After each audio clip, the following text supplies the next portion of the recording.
histoire, elle a commencé avec mon père, donc Ange-Philippe Campagne, qui donc a appris au début donc, le métier de potier, puis ensuite de verrier à la verrerie, donc qui est connue, verrerie de Biot, dans les Alpes-Maritimes. Et au milieu des années 70, enfin au courant des années 1974 précisément, il a donc décidé de rentrer dans son pays, sa terre natale, et de s'installer donc en Corse.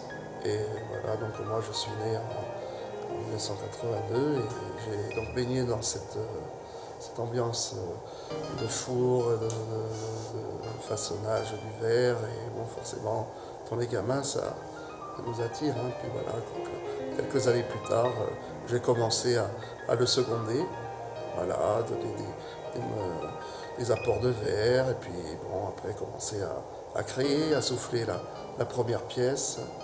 Et voilà, le temps, il est, ah là là,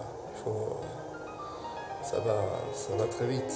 Il faut s'accrocher pour essayer de trouver du moment, quoi, pour pouvoir recréer, parce que c'est vrai que la vie va très vite. Hein.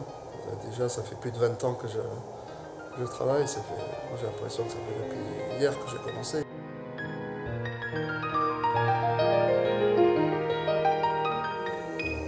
Il y a eu beaucoup de péripéties, mais enfin on avait vraiment le cœur à l'ouvrage. On a vendu notre maison sur la Côte d'Azur, puisque mon mari était verrier donc à Biot, et il voulait s'installer à son compte. Et comme en Corse il n'y avait pas de verrerie, il voulait apporter quelque chose de nouveau pour son pays, pour notre pays, puisque je suis corse aussi, je suis Vescovac.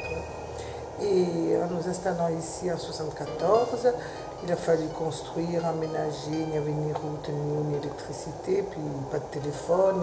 C'était très difficile en 1974 de pouvoir communiquer avec le continent, les matières premières et tout ça.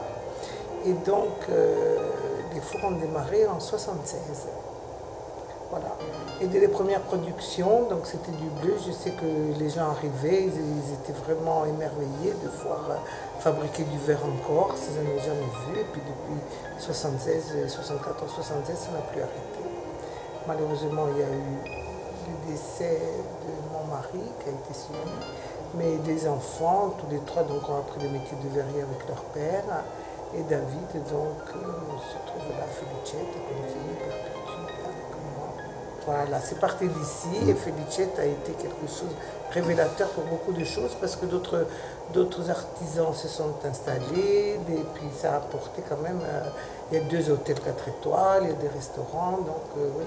Et les Corses sont fidèles, ils viennent tous les ans, ils passent leurs commandes, ils viennent rechercher par la suite. Non.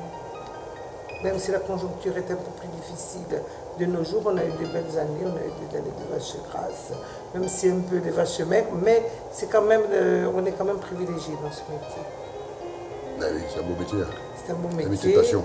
Métier de passion. Les écoles, les enfants arrivent, sont très intéressés, les groupes, les troisième âge corse, ils aiment bien amener leur petite lampe à huile, lampe à pétrole, des choses qui leur rappellent leurs souvenirs d'antan. Voilà. Ou d'un pouvoir, c'était quelque chose. Moi, il y a des choses qui me marquent plus maintenant, de savoir-vivre et puis transmettre des choses qu'on a reçues. Voilà, c'est un patrimoine vivant, ça qu'on se transmet.